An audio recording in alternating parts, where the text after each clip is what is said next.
Hello there, little masters, and welcome once again to the Prancing Pony Podcast, where tonight we're going to toast young love with a glass of the good stuff.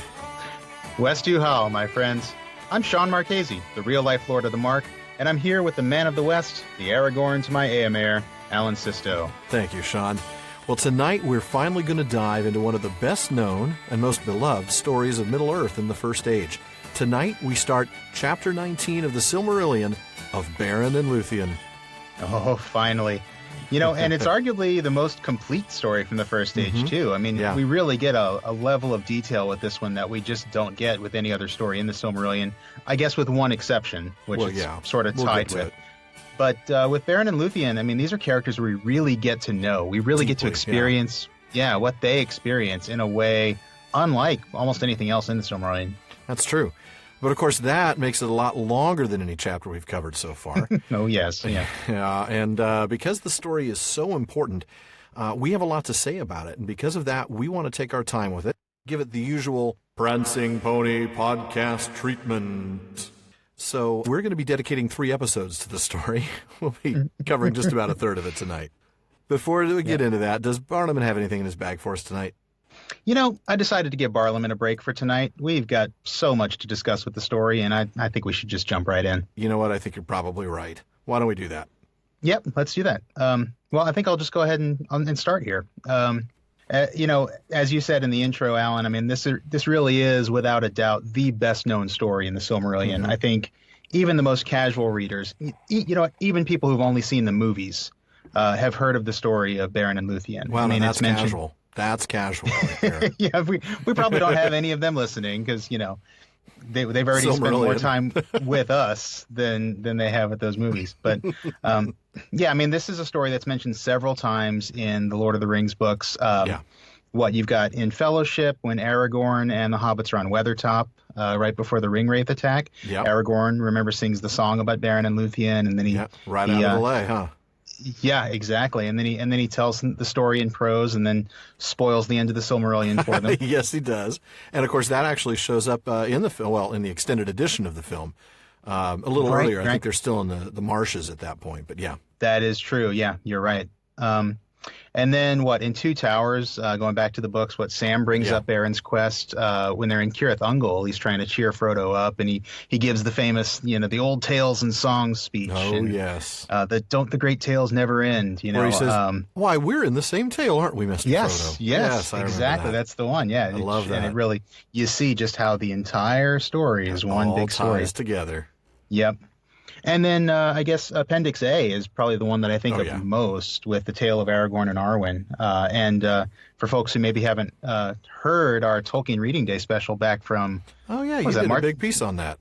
I did, yeah, March of last year, 2016, episode 6. Has it been that long? It's pretty amazing, actually, when you think about it. We're coming up on our one-year anniversary. We'll have to do something for that.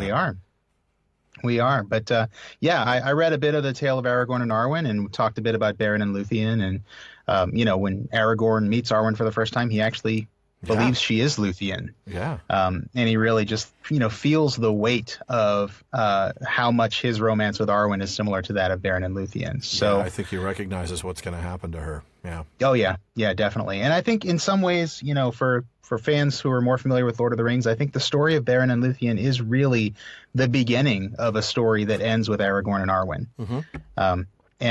You know, we'll get into that over the next few episodes as to why that is and, you know, how that plays out. I don't want to spoil it now, but, you know, just understand that this story is really of critical importance to the Middle-earth Legendarium. It really is, and that's one of the reasons why we're going to spend 3 episodes on it. I would hate to spend as much time on Beren and Lúthien as we did of the realms of Beleriand, you know. Oh, man. Our map review episode.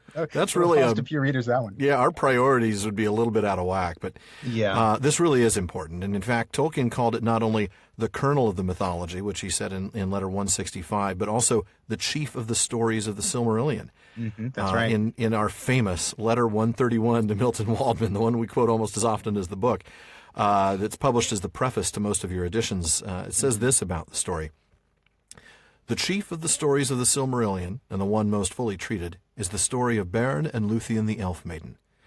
Here we meet, among other things, the first example of the motive, to become dominant in hobbits, that the great policies of world history, the wheels of the world, are often turned not by the lords and governors, even gods, but by the seemingly unknown and weak, owing to the secret life in creation, and the part unknowable to all wisdom but one, that resides in the intrusions of the children of God into the drama. As such, the story is, I think, a beautiful and powerful, heroic fairy romance, receivable in itself with only a very general, vague knowledge of the background. But it is also a fundamental link in the cycle, deprived of its full significance out of its place therein. And there's more spoilers. Yeah, we'll try to avoid those. It wouldn't be a Tolkien letter without some spoilers. No, it wouldn't be. And it wouldn't be a preface without spoilers, would it? Right, exactly, yeah. Like, don't read the preface before you read the book, folks. Yeah, no, that quote really just sums it up. I mean, just the importance of this story. And I will say this for first-time readers, it is going to feel a little strange at first. There's definitely, as I mentioned, there's sort of a perspective shift from very much a very high-level sort of historical, almost like a bird's-eye view of everything that's going on in Beleriand at the same time. Yeah. Not that there hasn't been some drama, but it's pretty few and far between. Miglin. Yeah. And, some of the stuff with Feanor and his family, there are a few. But very much so. But now we're really going to go very, very deep. We're going to be very detailed, and we're going to be right there with the characters. And I remember reading this for the first time and feeling a little bit sort of caught off guard, because Beren and Lúthien do feel like sort of these seemingly unknown characters. They're not the Noldor. They're not. No. Sure, Lúthien's a princess, Beren is a lord, but they're not really the movers and shakers that we've seen in Beleriand up to this point. So no, and if Beren's a lord, he's a lord of just about nothing at this point. Of nothing, right? Exactly. He's got no inheritance. He's a king with no kingdom, that's for sure. Yeah, right. Yeah, so I always felt like, although I always enjoyed the story, going back to when I read it as a teenager, it always just felt a bit like a detour. But, that quote you brought up from Tolkien really just kind of says it all. It's the idea that the wheels of the world are turned by the seemingly unknown and weak, and how something that starts so small, two characters meeting in a forest, how that can drive great things. Galadriel's introduction in the film with by the smallest of... Oh, the smallest person can change the course of the future or something like that? Which is not a Tolkien quote. Let's just be very clear. No. But it does, it does echo this theme, this motive. It does. That Tolkien mentioned here, this idea that because of the secret life in creation and the fact that none of these parts are knowable to any wisdom except one, and he capitalized that here. So again, he's talking about Iluvatar. Right. It's very clear that this is an element in the story that is shaped directly by that power. Yeah, and we'll get to some moments in the story itself that make that very clear. Where it's very clear, the text specifically. A couple of those even that. Tonight. Well, the next two sections as well, of course. But even tonight, we'll get to some of those. Even starting out, you see, we'll see the hand of fate, the hand of Iluvatar, really doing this, and really this story, as small as it starts out, it really does set up the last act of the first age. Boy, doesn't it? And that's why it's just, as Tolkien said, it is deprived of its full significance, out of place. Yeah, vitally important. And of tremendous personal importance to Tolkien as well. As anyone who's visited the grave of J.R.R. and Edith Tolkien in Wolvercote Cemetery in Oxford, and please forgive me if I've mispronounced that. I did look that up, and what I've found does say, I know it might be Wolvercote, but what I found is it apparently is Wolvercote for most folks. But anybody who's visited that cemetery in Oxford knows that their tombstone actually has the names Beren and Lúthien engraved on it beneath their own names. Mm-hmm. Lúthien was absolutely partly inspired by Edith, and I want to share some very poignant moments from Tolkien's letters about that. And these are kind of some longest sections, but I think they really give us an insight. As we got kind of with the Father Christmas letters, we got these buoyant, jubilant insights into Tolkien and his relationship with his kids. Here we get a really poignant insight into his relationship with Edith.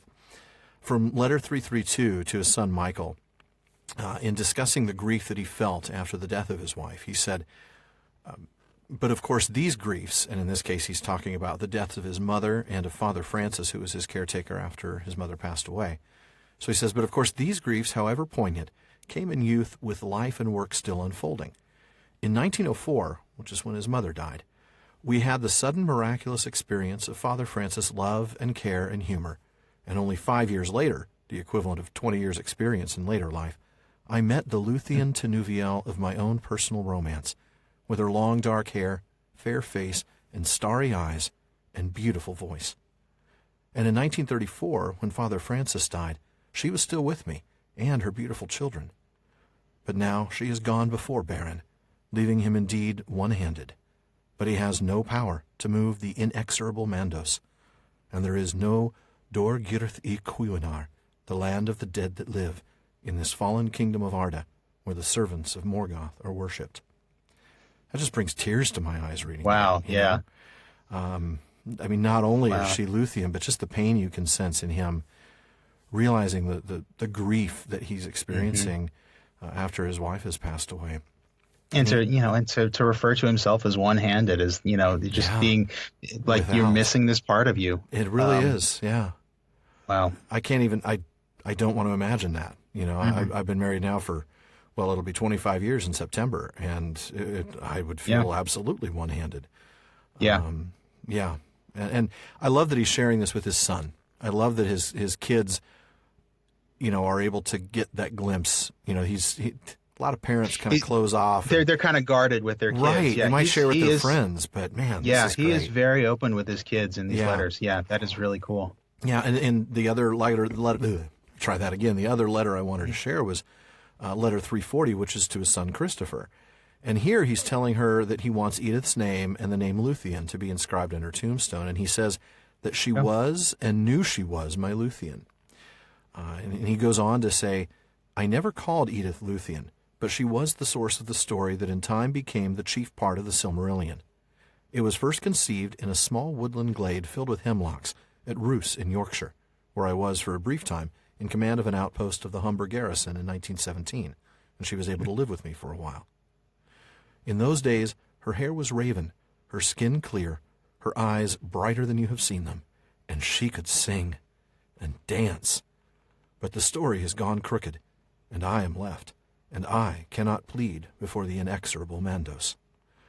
He goes on to say that he'd like to speak with Christopher, that because he's not going to write his own autobiography, he believes that someone close in heart to me should know something about things that records do not record, the dreadful sufferings of our childhoods, from which we rescued one another, but could not wholly heal the wounds that later often proved disabling.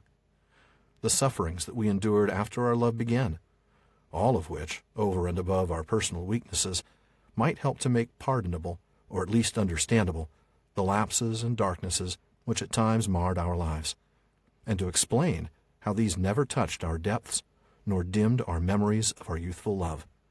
Forever, especially when alone, we still met in the woodland glade, and went hand in hand many times to escape the shadow of imminent death before our last parting. That's just beautiful. Just grabs your heart, Yeah. I mean, it's man, this guy had a way with words, didn't he? He's just a personal letter to his son, Yeah. But he just pours out his heart about this, and it's interesting. He uses this, and clearly phrase. Go ahead. I'm so sorry. Were you going to say the thing about Mandos? Yeah, because I noticed inexorable. That, he mentioned, the inexorable Mandos. Oh, okay. He uses that twice, and I think that's so interesting. This inexorable, of course, impossible to stop. You just can't get in the way. It's unavoidable, irrevocable. Right. But he uses that phrase, plead before the inexorable Mandos, twice. Mm-hmm. Yep. And, it's clear he really wishes he could do that. Yeah. But he knows. I mean, he knows. He knows that's not an option in this world. Right. And deep down he knows that it shouldn't be. No, it shouldn't be. I would be creeped out if she came back to life. That would be. Well, it certainly happened in mythology before, but yes, it has. It's just beautiful sentiments, and knowing the story and knowing how this plays out. In fact, we'll see some of this in our readings today. You really see how Edith inspired Lúthien, her raven hair, clear skin, and bright eyes, and the singing and dancing, the dancing. Absolutely. Even the hemlocks, the glade filled with hemlocks. Yeah. I'd forgotten about that, but you're right. And that's, I think that's why I wanted to read this ahead of time, is because I think as listeners, go through this with us, especially first-time readers, they're really going to be able to get that deeply personal glimpse of the author here. Mm-hmm. So definitely. And you can think about how his meeting with Edith, his life with Edith, inspired this story. Yeah. And yet how he wove it into such a grand mythology. He wove it into such a grand mythology. Yeah. And did it in a way that you don't go looking for the bones. You really don't. It becomes part of this grand history, as we'll see. I don't want to spoil anything, but their involvement with a particular rock and the fact that, we'll just get there. So, but there have been so many versions, and I know you spent some time really looking into kind of how the story developed kind of from a literary standpoint. Yeah, I did, and for folks who are as fascinated by this story as I know you're going to be, it's interesting to sort of chart the development of the story, and it was a hugely significant story to him, and so maybe it's not surprising that he wrote so many versions of it. There are at least, I would say, 3 distinct versions of the story, and when I say versions, I mean versions with multiple drafts each. Right. So he would write a version, then he would do multiple drafts of that version, then he would go on to something different. The first time he wrote it was in 1917, and this is the version that's published as The Tale of Tinuviel in the Book of Lost Tales, Volume 2. So that's Volume 2 of the History of Middle-earth as well. Okay. And that's a prose version. It's it's basically just a chapter in the Book of Lost Tales, similar to the way this is presented as a chapter in the Silmarillion. I've read it. It's not something I've gone back to for a while. It's interesting, and it's certainly recognizable. But because it was so early, the mythology itself was so different that there's so many major differences between the Tale of Tinuviel and what it ultimately became. True. Book of Lost Tales is back when the Valar were still called gods, and certainly the Noldor were still called gnomes. And my favorite thing. You like that though, because you're a gnome enthusiast. I do. I am a gnome enthusiast. I am a gnome connoisseur. Yes, that's right. My favorite, just weird little thing in the Tale of Tinuviel is. I think I know where you're going. Yeah. So. You know that Sauron is sort of the main antagonist for a lot of the story. Yes, he is. And Sauron didn't exist yet in 1917. He hadn't thought him up yet. So the main villain that the characters tangle with was a lieutenant of Morgoth called Tevildo, Prince of Cats. He was actually a giant, like a big anthropomorphic cat. Yes, he was. Which is hilarious because we've talked before about, Tolkien. Tolkien clearly not a cat fan. And how wrong he was. Oh, actually, this is just another reason to admire the man.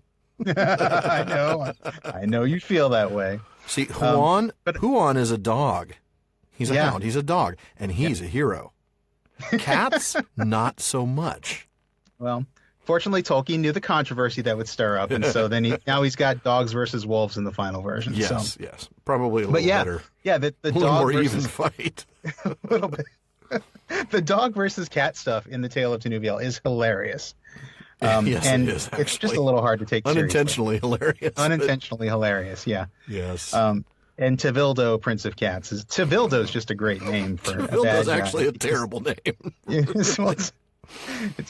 It occurred to me that it actually is an anagram of two devil. Yes, exactly. That's what I was about to say. Maybe just a little too on the nose. But anyway, so that's the Tale of Tinuviel. He wasn't as subtle in his youth, apparently. No, he learned some subtlety later in life.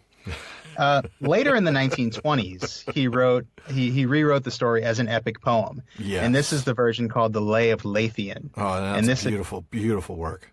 It is fantastic, and don't worry, I'm going to be bringing some of it in tonight. So good, good. I can't wait.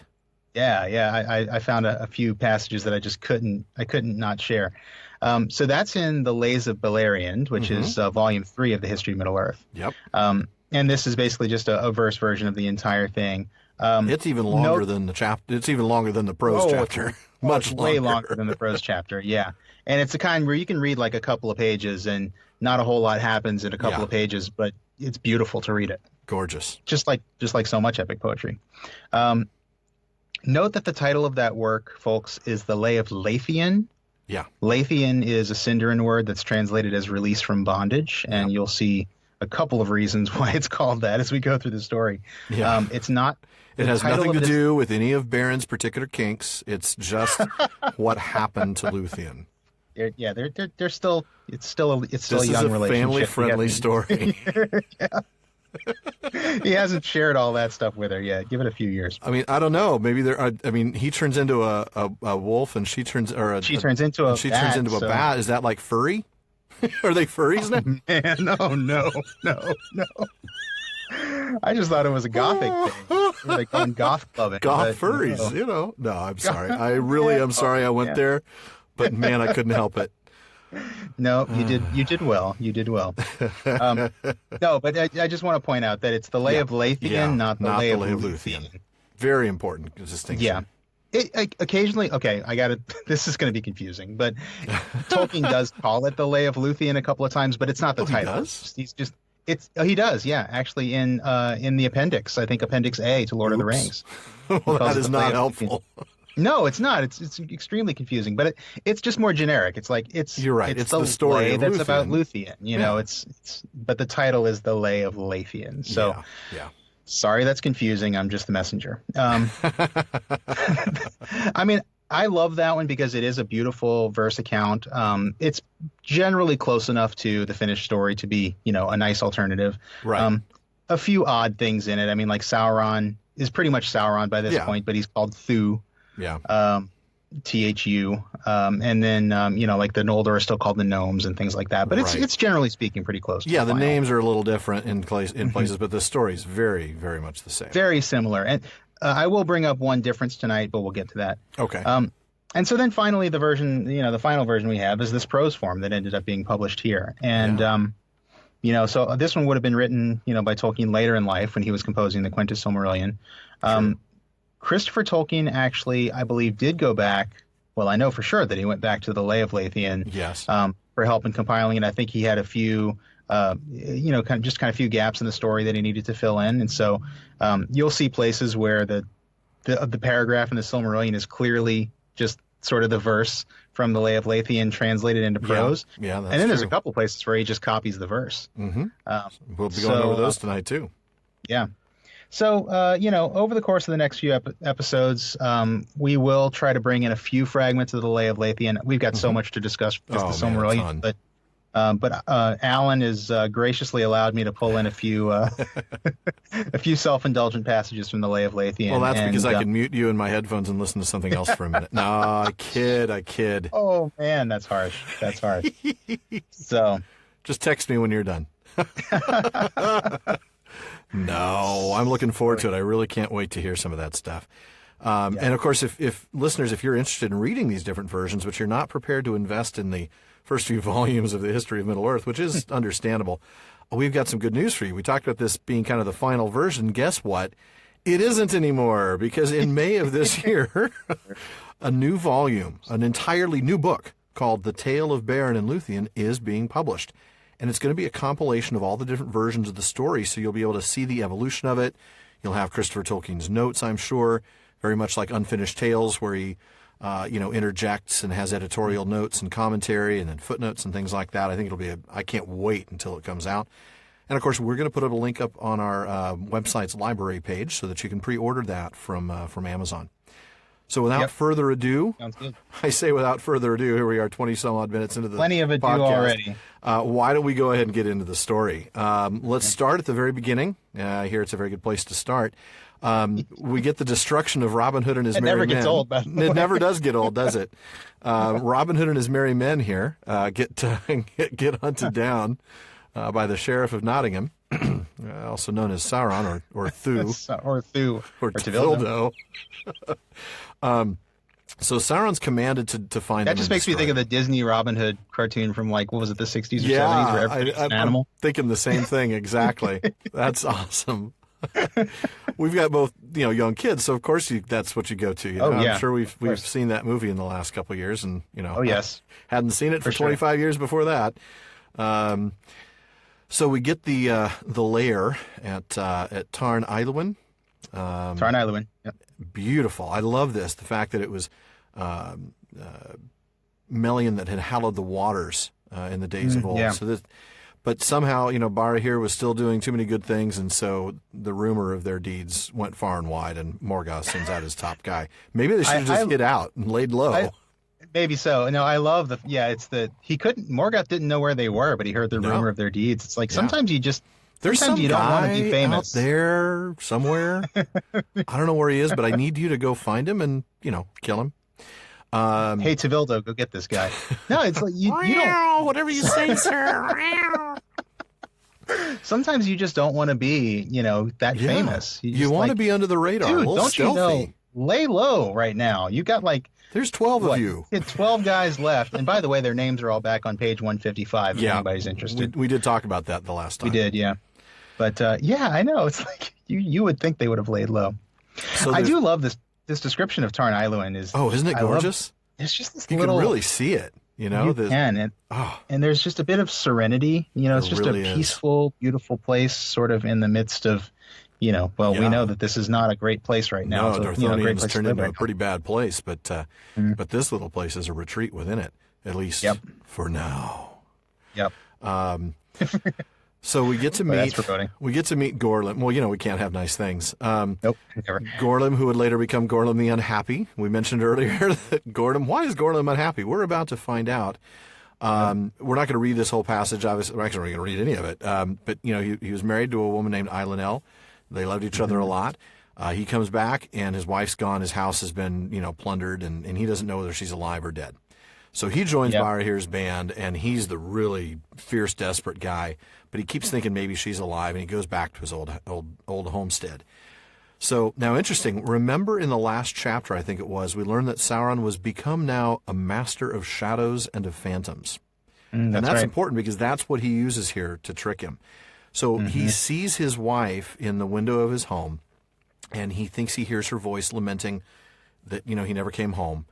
But it turns out, of course, it was just a phantom. Wolves howl. He gets, Sauron's hunters put their hands on him, and they take him back. They torment him. They torture him. He's not going to tell anything. But finally, at the end, they say, "Look, we'll release you and restore you to your wife if you'll just tell us where these guys are." And he, that's as much as he can take. That's it. That's the thing that does him in. Yeah, that's the weak point. That is the weak point. And we were talking about this before the podcast. There's another literary character we like. Who there is. There is, man. This is exactly what happens to Dr. Yueh from Dune. Yeah. Dr. Wellington Yueh. Sorry for a spoiler of a 50-year-old book. Well, if you haven't read Dune by now. Go out and read Dune, first of all. Yeah, please. Don't bother with the movies. Just read the book. Oh, goodness. No. But exact same thing that happens. It's, bad guy captures his wife. He gets tricked into betraying his lord to be reunited with her. And then he finds out that she's you're going to be reunited, all right. You'll be reunited with her in the afterlife. Boom, boom, boom. Right. Yeah. So exact same thing. Yeah, and that's exactly what happens here. He tells him where the camp is because he's going to be Dean Stockwell. I'm not crazy about that version of the Dune movie, but Dean Stockwell as Wellington Yueh. That's true. He was pretty classic. Yeah, there are some good characters in that film, but and he is one of them. But so he does get reunited with his wife. Sauron sets him free and puts him cruelly to death. But so sends him beyond the circles of the world. There you go. Now Morgoth can't get to you, so there's a plus. So anyway, so now they find out where Barahir is, and now Morgoth gets his orcs around him in a big circle and starts to come on in. Beren, though, is away from the camp when they all get killed by the orcs, and I mean every one of them gets killed. But while he's away, he has a dream, and he sees that these birds are, as the text says, thick as leaves upon bare trees, blood drip from their beaks. And then Gorlim comes to him as a ghost, basically, and says, I mean, this is very Hamlet, right? Comes to him and talks about his treachery and his death and says, hurry up and warn your dad. At this point, of course, it's too late. He gets there and everybody's dead. And I'll read the last paragraph of this section. There Beren buried his father's bones, and raised a cairn of boulders above him, and swore upon it an oath of vengeance. First, therefore, he pursued the orcs that had slain his father and his kinsmen, and he found their camp by night at Rivel's well above the fen of Sarek, and because of his woodcraft, he came near to their fire unseen. There, their captain made boast of his deeds, and he held up the hand of Barahir that he had cut off as a token for Sauron that their mission was fulfilled, and the ring of Felagund was on that hand. Then Beren sprang from behind a rock and slew the captain, and taking the hand and the ring, he escaped, being defended by fate, for the orcs were dismayed, and their arrows wild. Well, we talked about how important the ring was, didn't we? We did, and I'm curious, do you think that Sauron knew anything about the Ring of Felagund? I mean, we don't really know. It's pure speculation, I guess. I mean, I always wonder whether the orc captain was just going to give it as proof that he killed his quarry. He did the job. Right. I'm sure it wasn't like, hey, you need to find the hand that has the ring, because because the ring really wasn't significant. Right, and there's no reason for Sauron or Morgoth to have known that Barahir would now possess the ring. That is true. Even if they knew about this ring, I don't know that they would have known that it had been given to Barahir. That's true. So we wouldn't have known that Barahir actually had it. It was just like, oh, well, that's a pretty trinket to bring back to Sauron. Fortunately, to the show them that I captain did cut off the correct hand. Because otherwise, the story is a little different. Definitely. Well, I was just wondering, part of me in the back of my mind really wants to believe that Sauron was thinking, I kind of want to get into the ring thing. And, could you go get me? There's something in my head. I'm starting to get obsessed about rings. I don't know why. I hear this guy's got a cool ring. Can you go get that for me? I just want to see. I just want to try it out. I want to see if rings are my thing. If they're my thing, then I'll get into it. Yeah, otherwise maybe bracelets, I'm thinking. Tennis bracelets, maybe. I don't know. Maybe an earring. I don't know. I'm just trying things out. He's going through a phase. He's going through a phase. Just, earrings, tattoos. Trying out a new look. I am a master of shadows and phantoms. Oh, goodness. Folks, this is going to be a longer episode than I thought because we're having some fun already. Just a heads up, these 3 episodes will probably be long. This is a very important chapter. Long, yeah, but that's okay. If we're going to go long, we might as well go long on this. Yeah, on the good stuff, exactly. I mean, 2 hours of, the map, that might have been another story. Yeah. I want to say one more thing, and then I'll let you move on. I want to say one more thing about woodcraft. Yeah. So this is just, it's probably obvious from the context, but, because of his woodcraft, he came near to their fire unseen. Tolkien's talking about just his knowledge of woods, this sort of archaic usage of this word. He's not talking about his ability to build a cabinet?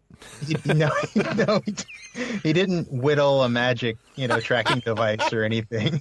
Let me just whittle a GPS right here. And right.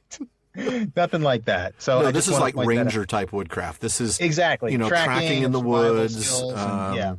Yeah, exactly. No, that's a good point. I'm sure I would like to think that most of our listeners wouldn't think of that as being, that he went out in the garage and, built himself a little wood shop step project. stool or something. Yeah, and gave it to his dad. Stood up on the step stool, and that's how he saw the orc captain. Okay, now we're getting silly, but that's good stuff. All right, I'm done. But you'll be here all week. Yep. Being defended by fate. That's big because we're going to see another kind of intervention, as you will, later on. I think really we're talking here. This is an example of the hand of Iluvatar, and we're going to see more examples of that in this story because this is so central to that plan. We've talked about how Iluvatar works behind the scenes to accomplish an overall goal in turning evil to good. In turning the fall of the Noldor and Morgoth and all of that into good. And we're going to eventually see that good, and this is a big chunk of it. But this is him working behind the scenes. Still free will. Yeah. It's not Beren had to go and chase after them, but the protection, I think, is a big indicator here of that invisible hand. Yeah. So, I mean, you can probably even see that in something like, I've just now thought about this, but even Gorlim's appearance to Beren in his dream, I mean, Gorlim's dead. He's beyond the circles of the world. We don't hear of men doing this. This is really the only ghost sort of thing we ever see, I think. Yeah, exactly. Well, except for the Army of the Dead in Return of the King, but they haven't been allowed to leave the circles of the world yet. True. Because they didn't. They're kind of more undead in a way. I know that's kind of a cheesy word to use, but it's something kind of like that, I think. They're in some sort of, holding status. They can't leave the circles of the world because of their treachery. I wonder if maybe treachery is something that causes one to not be able to. Oh, interesting. I don't know. To leave. Yeah. I wonder if we're getting a little bit of Tolkien's, Catholic, Catholic belief, almost a purgatorial, sort of a purgatorial thing. Yeah, purgatorial opportunity for these ghosts. That's an interesting. Yeah. I mean, we'll have to look at other instances of this and see. But I don't think this is. Certainly this is the first instance of a ghost, a human spirit coming after death. And other than the Army of the Dead, I can't really think of any. But maybe we'll come across some. I don't know. Yeah. So, good point. I didn't think of the Army of the Dead. No, that just kind of came upon me as we were looking at that. But so we've got the destruction of Robin Hood and his merry men, and now we get Beren's solo career. He's a little 4-year deal here. There's an interesting little bit here at the first I want to touch on real quick. It says that he became the friend of birds and beasts, and they aided him and did not betray him. And from that time forth, he ate no flesh, nor slew any living thing that was not in the service of Morgoth. Yeah. So he's a vegan. He's a vegan, definitely, yeah. Or at least a vegetarian. Or at least a vegetarian. Yeah, he might still eat eggs and drink milk. There's nothing, But if he's not raising livestock, where is he getting it from? That's true. I guess maybe in the future someday. Eggs, you could probably, pop That's true. You could probably every now and then. That's probably true. Yeah. But definitely vegetarian. I'm glad you pointed this out because we actually did get a question into Barliman's bag that, we could probably answer it pretty quickly. I think we probably could. You know what? I figured we were going to get that question eventually. So, bring it up. What do we got? Yeah, well, it was one of our listeners, Tarek, who he's in the Chicago area, I believe. Yeah, I think he asked us a question a few weeks ago, He did. And he basically just asked that question, what about he had some other elements to it as well, but he was just saying, hey, are elves vegetarian? We don't really hear about them, eating meat directly so much. Although we do. We'll get to that. But we don't hear about them, raising livestock. We don't hear anything like that. They do seem to hunt. And I think you and I talked about the fact that there do seem to be some references to hunting. Quite a elves few. Hunting. Not only the elves, but the Valar. And the Valar, kind of hunt with them. Orome certainly being the primary Vala of hunting. Right. We do get elves on the hunt several times. We don't see them actually killing any animals that I'm aware of. But we do know they hunt, and they hunt successfully. So unless they're hunting for wall trophies, I have a feeling they're actually eating.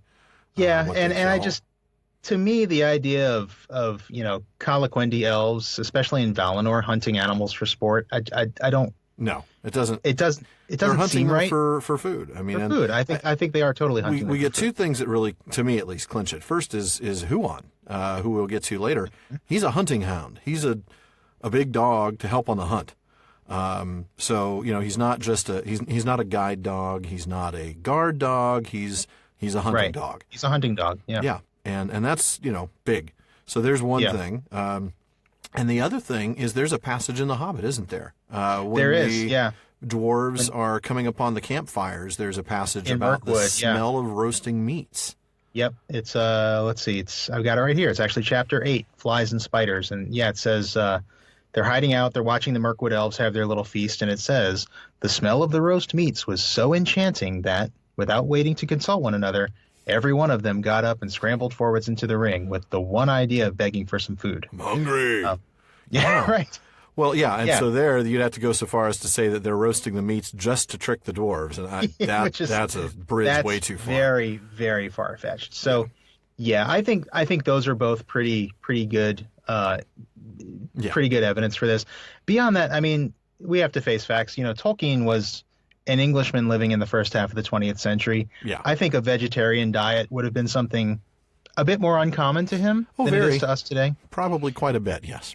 Yeah, and so I think if it were something that the elves did routinely, I think he would have mentioned it. Yeah. He doesn't. The only time he mentions anybody being a vegetarian is here. Yep, this is. He doesn't say Beren stopped eating flesh just like the elves. You're right. Stopped eating flesh. From that time, just like his elvish friends, he ate no flesh. No. Right. So, yeah. I think it's pretty clear, and hopefully that answers Tarek's question. And probably maybe I'm sure others probably had that question. Settle some other questions that are out there as well. Yeah, definitely. So he's kind of like a D&D ranger here. You know, he gets to the Friends of Birds and Beasts, and they're going to help him out, and that's a good thing.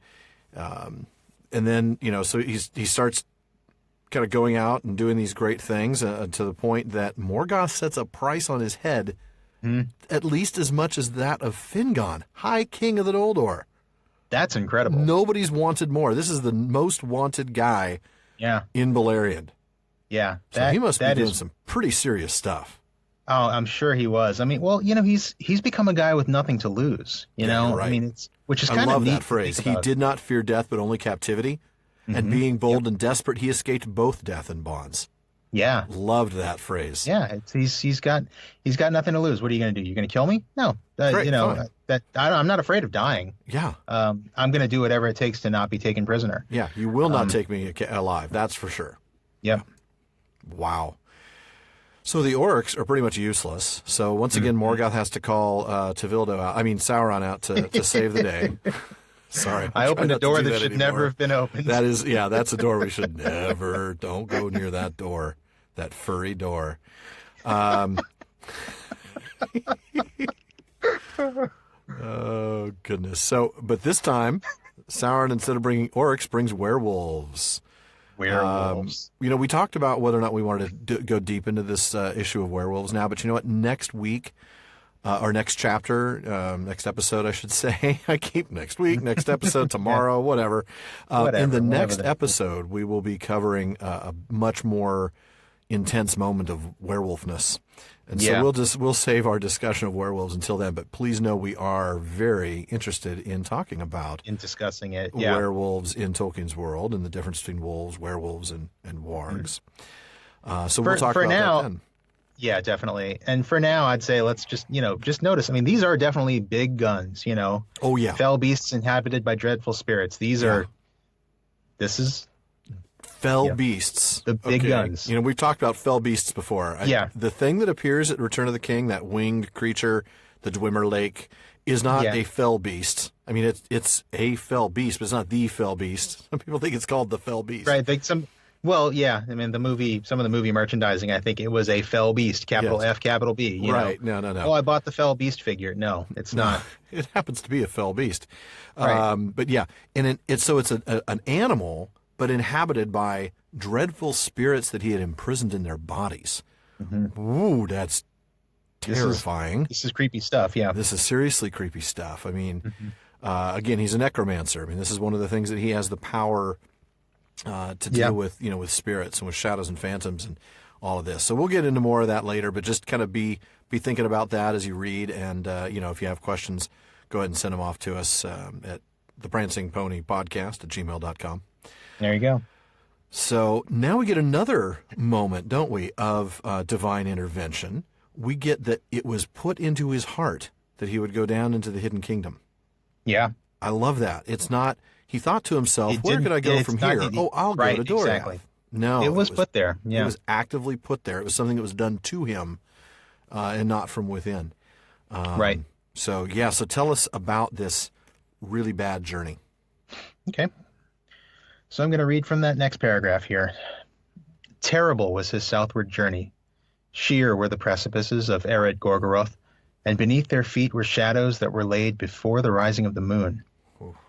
Beyond lay the wilderness of Dungortheb, where the sorcery of Sauron and the power of Melian came together, and horror and madness walked. There spiders of the fell race of Ungoliant abode, spinning their unseen webs in which all living things were snared. And monsters wandered there that were born in the long dark before the sun, hunting silently with many eyes. No food for elves or men was there in that haunted land, but death only. That journey is not accounted least among the great deeds of Beren, but he spoke of it to no one after, lest the horror return into his mind.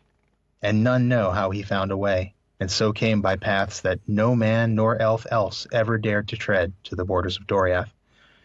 And he passed through the mazes that Melian wove about the kingdom of Thingol, even as she had foretold. For a great doom lay upon him. Man, that's a creepy place. Oh yeah, traumatic journey. Yeah, seriously, he doesn't want to talk about it. Yeah, exactly. Considering Tolkien what was he a goes guy through later, this is the one thing he won't talk about. That's true. Really yeah, that is a very something. good point. That is a very good point. And not to look too deeply for the connection between Beren and Tolkien here, but I'm going to do it anyway. I mean, Tolkien was a guy who knew a thing or two about trauma, having been through World War I, and you can just imagine that he knew that there were things that he remembered from that time that he didn't want to talk about.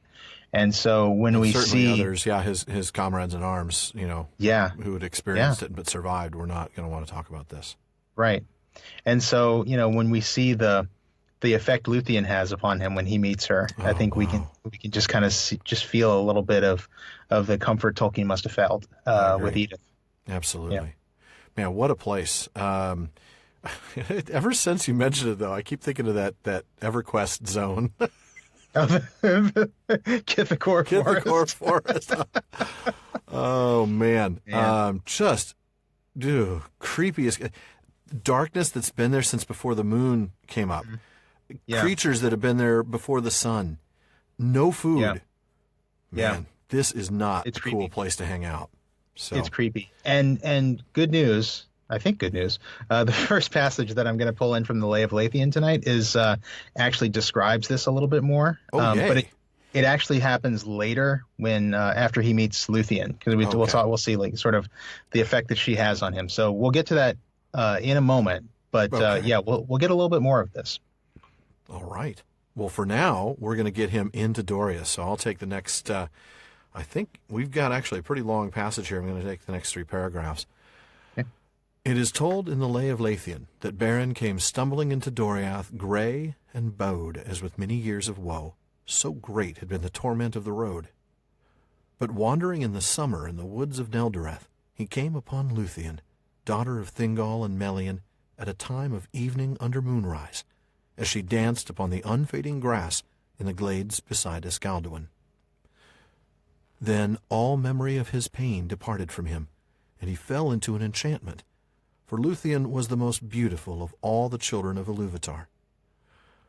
Blue was her raiment as the unclouded heaven, but her eyes were gray as the starlit evening. Her mantle was sown with golden flowers, but her hair was dark as the shadows of twilight. As the light upon the leaves of trees, as the voice of clear waters, as the stars above the mists of the world, such was her glory and her loveliness, and in her face was a shining light. Before I read the rest, let's talk about that one. Unbelievably beautiful. I think you've got a passage Incredible. From an alternate version from the Lay that you want to read, but I love the way that this is phrased, this idea of pay attention to the fact, by the way, that this happened in summer, because we'll get to that in a bit, but just notice that the time this was in the summer. The memory of his pain departed from him. Total relief from this traumatic experience. This traumatic, horrific experience that we can't even imagine. And just looking upon her. And the description of fades. Her. I mean, this blue gown and the gray eyes and the golden flowers on the mantle and the dark raven hair. Dark as the shadows of twilight. That's just beautiful. Gorgeous. And I'll talk a little bit about Twilight in a minute too. Yeah. But blue is her raiment. Was she getting fashion tips from Manwë, perhaps? Perhaps, yes. Her mother said, who had good fashion sense? Manwë looks really good in blue. Let's try that on you. That Manwë Sulimo. He was a snappy dresser. Shop-dressed man. Yeah. Oh, man. But then she's got this light in her face. Remember, she's the daughter of Melian. Melian has the light of Amon in her face. Yeah, she is descended from Amaya. Mm-hmm. Beautiful. So you've got, I want to hear this alternate passage. So let's go. I want to get to that. Okay. Yeah. So this is from the Lay of Leithian in the Lays of Beleriand. This is from Canto 3. So the Lay is divided into cantos, or what we might chapters if it wasn't a poem. But so this is from Canto 3. He gazed, and as he gazed, her hair within its cloudy web did snare the silver moonbeams sifting white between the leaves. and glinting bright, the tremulous starlight of the skies was caught and mirrored in her eyes.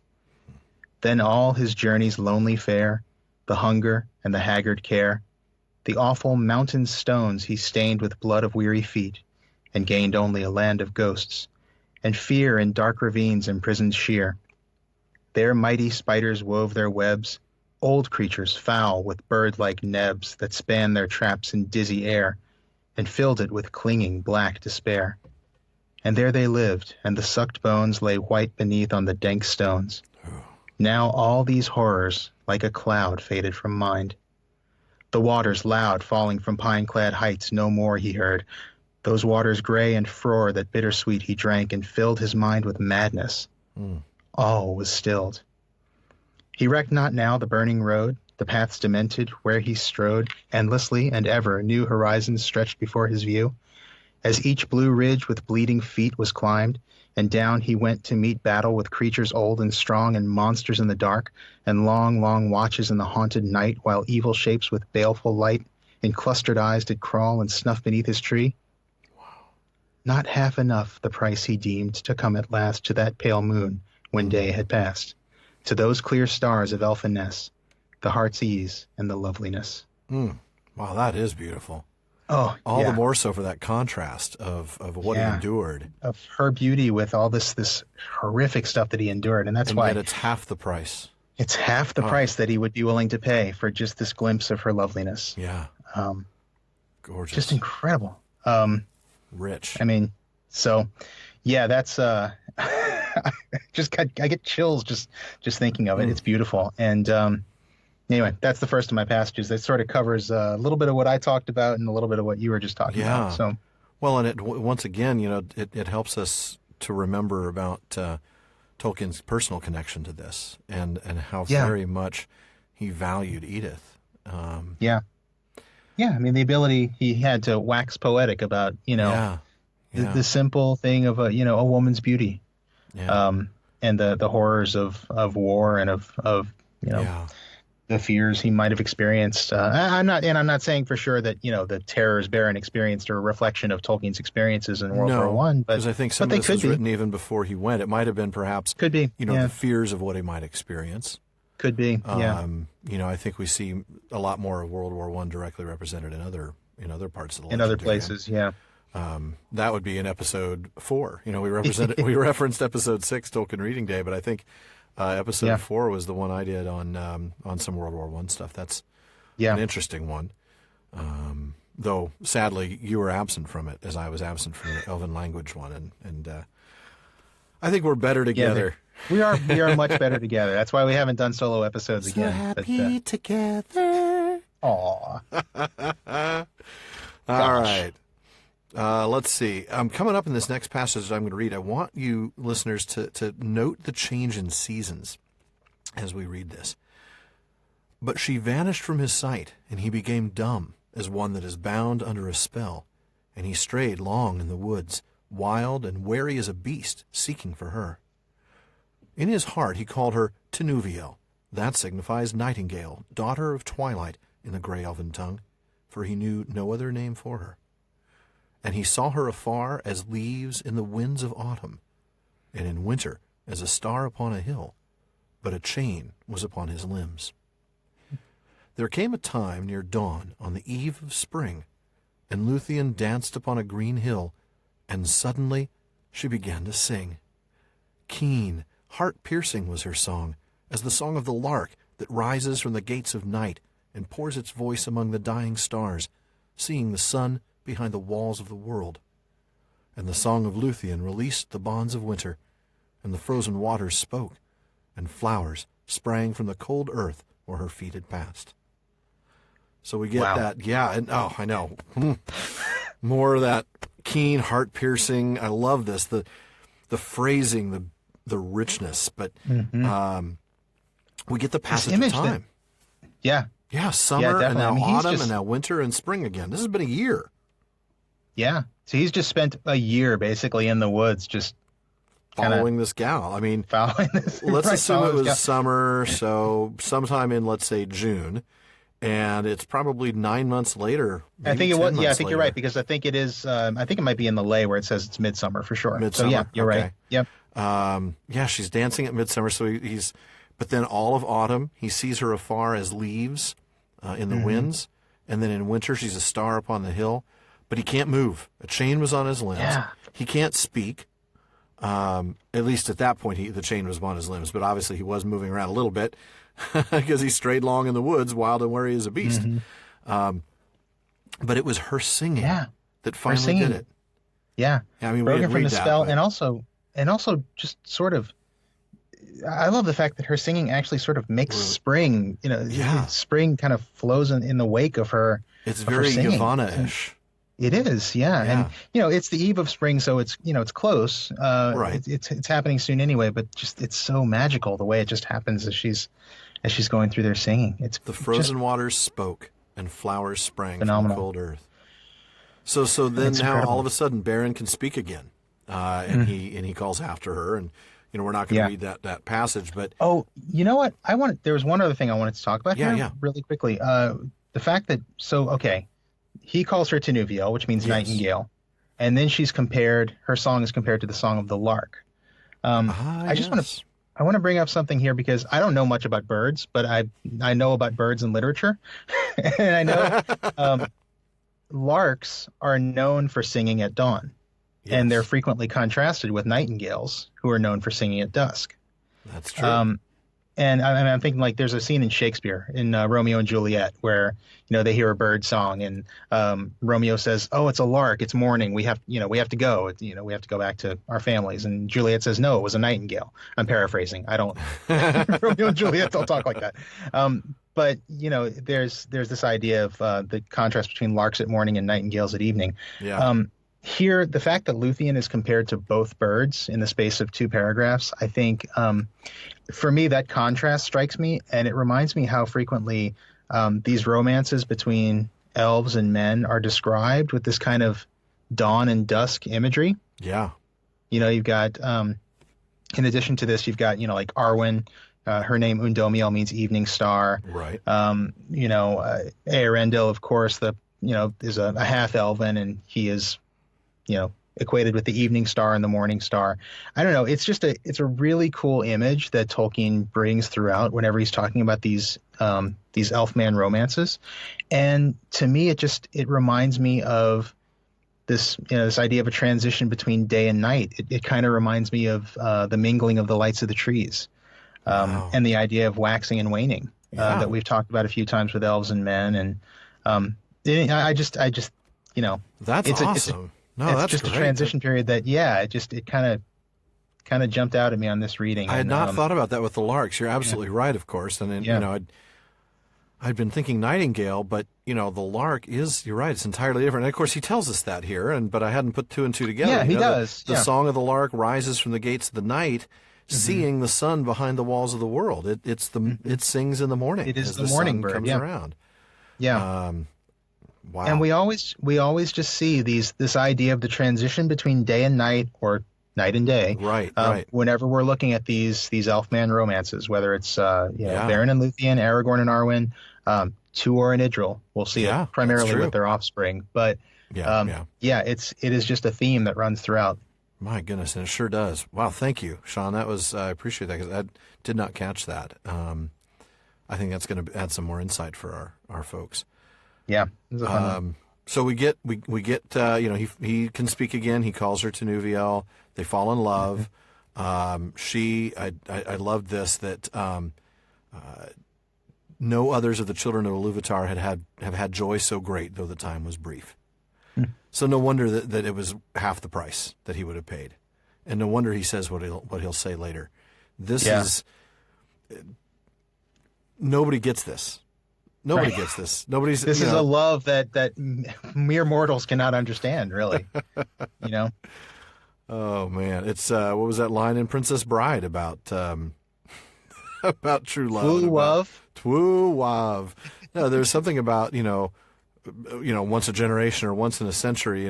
People can love each other with that kind of love. But that's right. Yeah. Yeah. Anyway, but of course, not the marriage. No. We are gathered together today. Today. I could go on. That movie is full of wonderful lines, and if I get started, we'll be here all night, We'll be here for 4 hours. Maybe Thingol should tell Beren, have fun storming the castle. That's good. He comes back. He's dead. No, he's only mostly dead. Sauron is Count Rugen with the six fingers. The six-fingered man. Oh, my goodness. What was the torture, the pain? Oh, I can't remember his name. The pit of The pit of despair. Yeah. Yeah. Right. Yeah. And there's like, well, whatever. There's that machine. I'm thinking of that torture machine. Oh, yeah, the one that takes the years of life. Takes a year of your life away. I have just taken 1 year of your life. How do you feel? Oh, my goodness. Yeah, that's right. going to go on. But never deal with the Sicilian when death is on the line. That was my motto for a while as a really Sicilian. Was. Oh, man. I know, me too. Isn't that funny that here we are, two Sicilian, with Sicilian ancestors, 2,000 miles apart, talking about a British author. Talking about a British author? I guess because our options would be talking about the mob otherwise, and really that's not that intriguing. Right. Yeah, I don't speak Italian, so I can't even do something cool with Dante or anything like that. Well, we digress, but hey. We do. We're the digressors. So I love this, she sat in darkness, or he sat in darkness, she returned to him, and she laid her hand in his. So it's done. She's now going to share his mortality and receive his chain. As and the text that's says. Right. And there's that line, doom fell upon her. As she looked on him, doom fell upon her. Fate, It's judgment, destiny. Yeah. Beautiful. Incredible. But of course, somebody as beautiful as her, not surprising to find that somebody else kind of liked her. No. Dairon the minstrel. Dairon the Had a minstrel. little thing for her. Yes, he did. And this is actually the other place that I wanted to bring in something from the Lay. I think what we see here is basically Dairon shows up and he just betrays Lúthien and Beren to Thingol. Right. That's really all we get. That is all we get here. You're right. But in the Lay, he actually does have a little bit bigger role, and I'd like to read a little bit of that. Please do. It kind of paints him in a slightly more sympathetic light. He doesn't quite sell them out as much. But here we go. So this is from Canto 4 of the Lay of Leithian. Okay. In Doriath, Beren long ago knew art and lore he learned to know. His limbs were freed, his eyes alight, kindled with a new enchanted sight. And to her dancing feet his feet attuned went dancing free and fleet. His laughter welled as from a spring of music, and his voice would sing as voices of those in Doriath, where paved with flowers are floor and path. The year thus on to summer rolled, from spring to a summertime of gold. Thus fleeting fast their short hour flies, while Dairon watches with fiery eyes, haunting the gloom of tangled trees all day, until at night he sees in the fickle moon their moving feet, two lovers linked in dancing sweet. Two shadows shimmering on the green where lonely dancing maid had been. Hateful art thou, O land of trees! May fear and silence on thee seize. My flute shall fall from idle hand, and mirth shall leave Beleriand. Music shall perish, and voices fail, and trees stand dumb in dell and dale. It seemed a hush had fallen there upon the waiting woodland air, and often murmured Thingol's folk in wonder, and to their king they spoke. This spell of silence who hath wrought? What web hath Dairon's music caught? It seems the very birds sing low, murmurless as Galdwin doth flow. The leaves scarce whisper on the trees, and soundless beat the wings of bees. This Lúthien heard, and there the queen her sudden glances saw unseen. But Thingol marvelled, and he sent for Dairon the piper ere he went, and sat upon his mounded seat, his grassy throne by the grey feet of the queen of beeches, Hirelorn, upon whose triple piers were borne the mightiest vault of leaf and bough from the world's beginning until now. She stood above Escaldwin's shore, where long slopes fell beside the door, the guarded gates, the portals stark of the thousand echoing caverns dark. There Thingol sat and heard no sound save far-off footsteps on the ground, no flute, no voice, no song of bird, no choirs of windy leaves there stirred. And Dairon coming, no word spoke, silent amid the woodland folk. My goodness. There's a brief exchange between Thingol and Dairon that I won't read here. I want to skip ahead to read a couple more stanzas here. But basically, Dairon comes to Thingol, and Thingol, asks, "Hey, why is everything silent?" Yeah.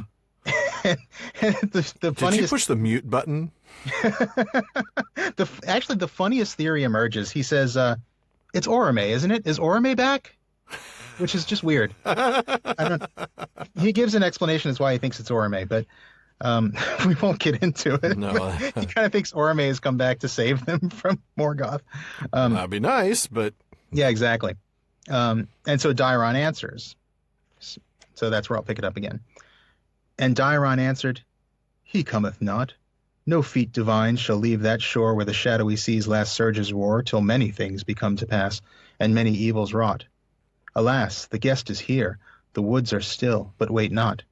For a marvel chill them holds at the strange deeds they see, but kings see not. Though queens maybe may guess, and maidens maybe know, where one went lonely, two now go." Oh, wow. Yeah. Sorry, I didn't mean to interrupt you. No, that's all right. You see where this is going. Yeah, I do. I can see his little sideways glances to Melian, and no, this ain't good. No. So here Thingol responds.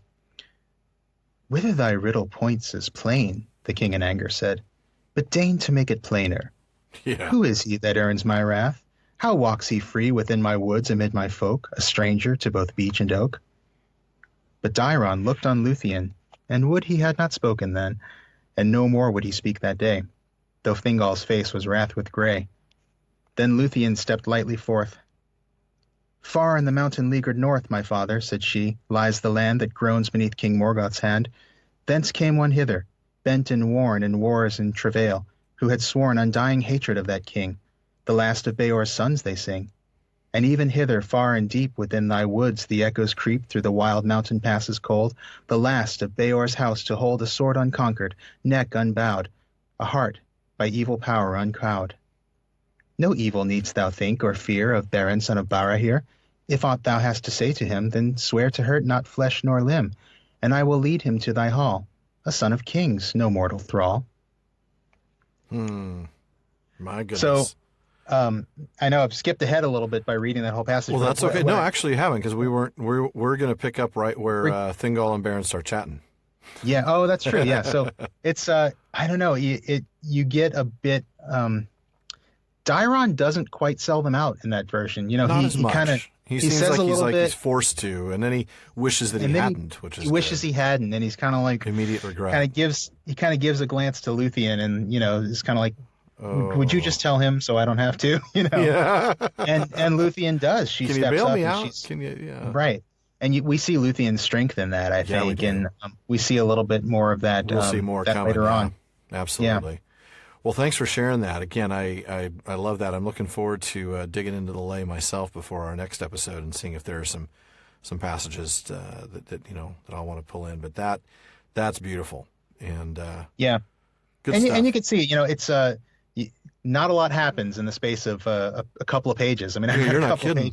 You're not kidding at all. That's about 5 lines of prose. Right, exactly. But it does beautifully, just kind of show you what's happening, and I just kind of love mood too. Really does. Yeah, exactly. Does a good job of that. So, however the case may be, eventually Beren finds himself before the king. Mm-hmm. Then Thingol looked upon Beren in scorn and anger, but Melian was silent. "Who are you," said the king, "that come hither as a thief, and unbidden dare to approach my throne?" But Beren, being filled with dread, for the splendor of Menegroth and the majesty of Thingol were very great, answered nothing. Therefore Lúthien spoke and said, "He is Beren, son of Barahir, lord of men, mighty foe of Morgoth, the tale of whose deeds is become a song even among the elves." "Let Beren speak," said Thingol. "What would you hear, unhappy mortal? And for what cause have you left your own land to enter this, which is forbidden to such as you? Can you show reason why my power should not be laid on you in heavy punishment for your insolence and folly?" Good stuff. I love that moment. I mean, there's Lúthien's stepping forward to respond, to speak on Beren's behalf. Yeah. We saw a little bit different version of it in the Lay. This is, the version we're dealing with here in this story. But still, I mean, you see how strongly she defends the man she loves. She's and tries to remind her dad, this is not just some ordinary guy. Right. This is a lord of men, a mighty foe of Morgoth. Yeah. Tale of whose deeds has become a song even among the elves. I didn't just meet him at the bar or anything. I mean, this is a serious dude. The karaoke bar. We were sang a duet together. Because I like to sing and dance, Right, exactly. No, this is a lord of men. It's it's like she says in that passage from the Lay. He's a son of kings, no mortal thrall, and with neck unbowed, which I love that line. Mm-hmm. But Thingol's a bit dismissive of her. Isn't he is. I mean, let him speak. Yeah, Well, you get this sort of. Thingol has always struck me as very haughty, as very. Yes. And I can understand a little bit of that. He's the tallest guy around. Tall people are haughty, aren't they? Offensive, no offense meant to tall people. No, there's an arrogance, a confidence. I'm short, I so should say. I don't. There's a confidence, a self-confidence that. Sure. We combine that with the fact that he's married. He's the only one married to a Maya. Right. Look at what he's the only one of his people aside from his wife who's seen the light of the trees. Exactly. He is. So he's used to being the smartest guy in the room. Yeah, the big fish in the small pond for sure. But the fact that we talked about the fact that he never listens to Melian. Exactly. And we'll get that again. Yeah, exactly. Yes, we will in just a moment. He treats his daughter a bit like a piece of property. Oh, he very much so. Very much so. There's a line coming up that really rings of that. Yeah, and it just strikes me that he's just very patriarchal in a bad sense. He's kind of, I am pleased to say, for those who are first-time readers, that there is a little bit of change in that later on. There is. You're right. And but it comes back again later. Much to his dismay, but we'll get to that in a few chapters.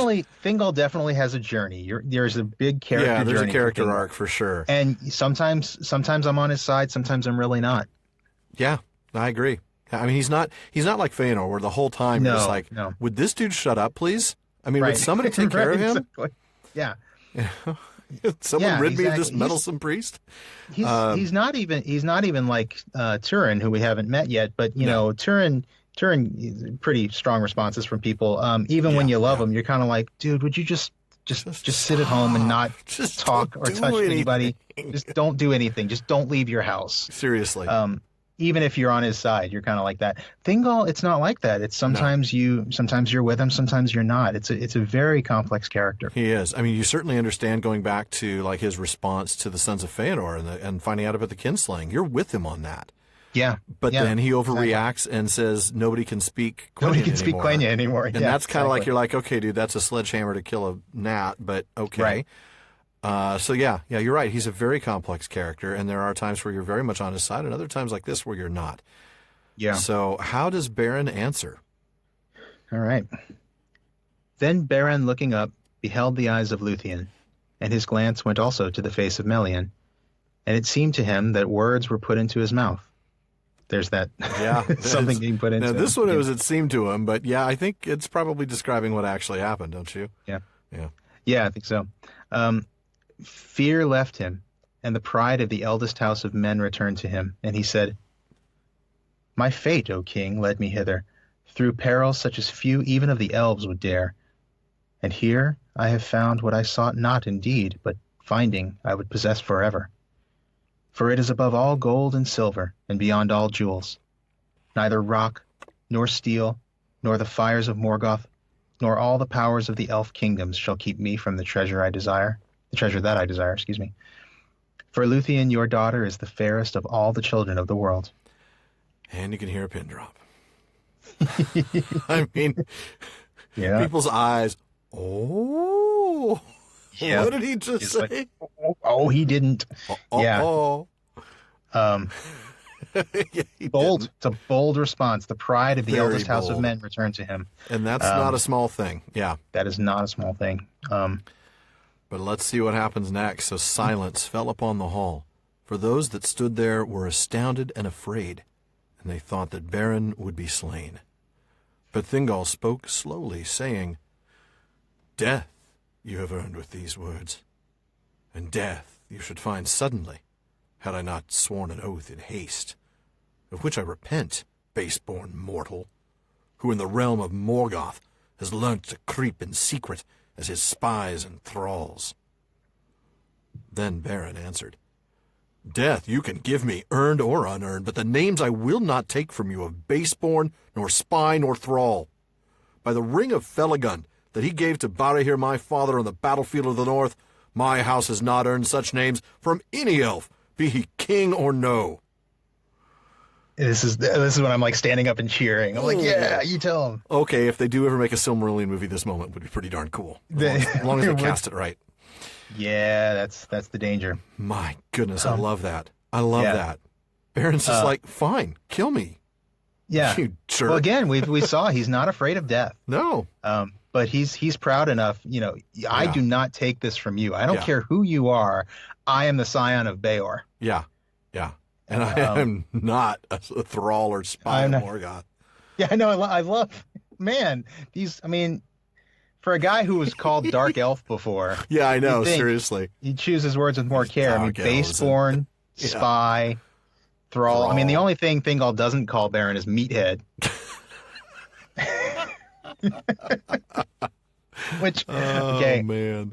That's probably the one All in the Family reference we'll get into this podcast. But I do have to give credit for that joke. Well, actually, he never listened to Edith either. It's true. That's true. He never listened to his wife either. Man. There you go. I do have to give credit for that joke to one of our listeners. Yeah. I had this exchange on Twitter with one of our listeners. I only know him on Twitter as @OldBadgerBrock. Mm-hmm. But Old Badger Brock, if you're still listening, thank you. That's gold right there. I had to get that in there for you. Well played. Yeah, this is, and I love that he's got the ring here. This is my house is. You just can't do that. Remember when he was dealing with Thingol, was dealing with the people of Haleth's house, and he was like, "Okay, fine, Finrod, I'll let them live over there as long as they keep the orcs out." And she's kind of like, "Excuse me." Where are my father and brother? You think I'm going to ally with them? Are you out of your mind? Yeah, so I think devoured my kin. Yeah, literally. I sometimes Thingol's just not thinking things through. This is one of those moments. He woefully underestimates the race of men. Oh, yes, he does. Let's put it that way. Yes, he does. And isn't it funny that his grandchild is half man? Oh, man. Yeah, it really is. We get a little bit more here. In fact, here we get a really beautiful description of the ring. You want to take that next paragraph for us? Oh, yeah, and Melian gets to say something, doesn't she? Yes, she does. His words were proud, and all eyes looked upon the ring, for he held it now aloft, and the green jewels gleamed there that the Noldor had devised in Valinor. For this ring was like to twin serpents, whose eyes were emeralds, and their heads met beneath a crown of golden flowers, that the one upheld and the other devoured. That was the badge of Finarfin in his house. Then Melian leaned to Thingol's side, and in whispered counsel bade him forego his wrath. "For not by you," she said, "shall Beren be slain, and far and free does his fate lead him in the end. Yet it is wound with yours. Take heed." Take heed. Take heed, Thingol. Listen to what your wife. wife, the Maya, is saying. We have said this over and over, but he still doesn't listen. No. Take heed. I also love this line that she says, "Far and free does his fate lead him." We get it's his fate. He's not going to end here, basically. That's right. His fate is, you know, and you, it's wound with yours. You need to watch out. Mm-hmm. And of course, we get that beautiful description of the ring. And that's, I will say again, one of the things that, we might have our beefs with the films, but they did a very good job, I thought, in terms of props, of making the ring look. That's true. Exactly. It does it does look exactly like it's described here. I think even, isn't it Brad Dourif as Grima Wormtongue? Doesn't he actually describe the ring? And I I think he might even use. I think he might even use that words language. very similar to this. Yeah. I mean, he can't use it exactly because there are no film rights. Because they didn't have the rights, right? Yeah. But yes, he talks about the emeralds, I believe, for sure. Yeah. They did a really good job with that, especially considering that it was such a minor part. Now that I remember. Did it? Yeah. But especially considering it was such a minor part of the Lord of the Rings. Oh yeah. You know, the fact that that was a really nice attention to detail of the films. Yeah, I agree. There were some, and that was definitely one of them. And for those of you wondering about our spoilers, we have just spoiled the fact that the ring eventually finds its way to Aragorn. But we think you probably knew that. Yeah. If you were paying attention, if you're not asleep yet, and hopefully you're not. So. Hope not. Good stuff. And now I get a lengthy thing to read here, but boy, it is a beautiful passage. It is, yeah. Looking forward to this one. It's fun stuff. I'm almost afraid to do this, but... You got it, man. I'm right here with you. All right. Did Thingol take heed? No. No. Does he ever? Does he ever? No. But Thingol looked in silence upon Lúthien, and he thought in his heart, unhappy men, children of little lords and brief kings, shall such as these lay hands on you and yet live? Then breaking the silence, he said, I see the ring, son of Barahir, and I perceive that you are proud and deem yourself mighty. But a father's deeds, even had his service been rendered to me, avail not to win the daughter of Thingol and Melian. See now, I too desire a treasure that is withheld. For rock and steel and the fires of Morgoth, keep the jewel that I would possess against all the powers of the elf kingdoms. Yet I hear you say that bonds such as these do not daunt you. Go your way, therefore. Bring to me in your hand a Silmaril from Morgoth's crown, and then, if she will, Lúthien may set her hand in yours. Then you shall have my jewel, and though the fate of Arda lie within the Silmarils, yet you shall hold me generous. Thus he wrought the doom of Doriath, and was ensnared within the curse of Mandos. And those that heard these words perceived that Thingol would save his oath, and yet send Beren to his death. For they knew that not all the power of the Noldor, before the siege was broken, had availed even to see from afar the shining Silmarils of Feanor.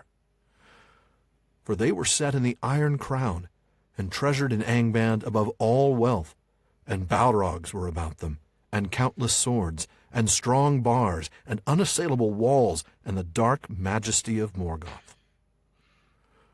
But Beren laughed.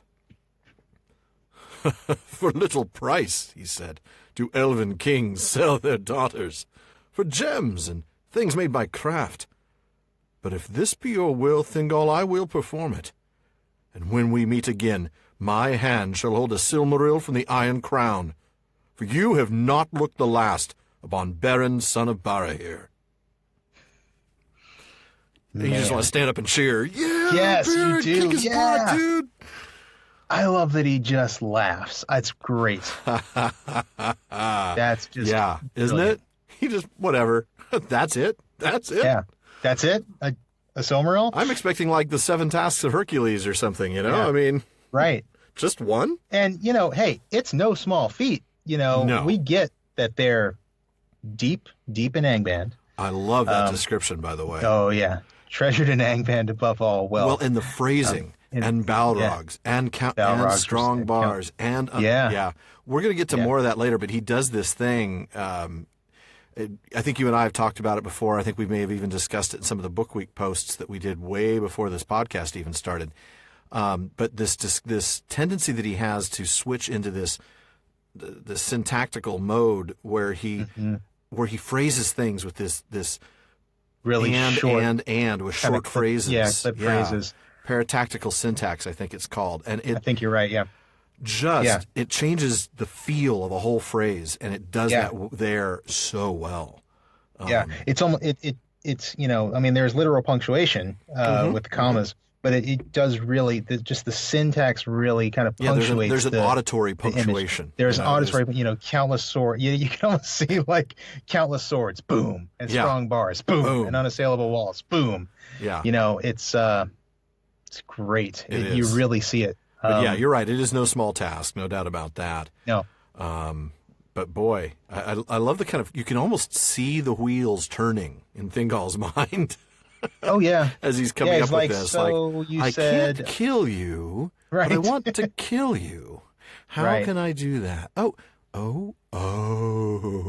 And this idea that he turns Beren's own words about rock and steel and the fires of Morgoth against him. And the powers of the elf kingdoms, yeah.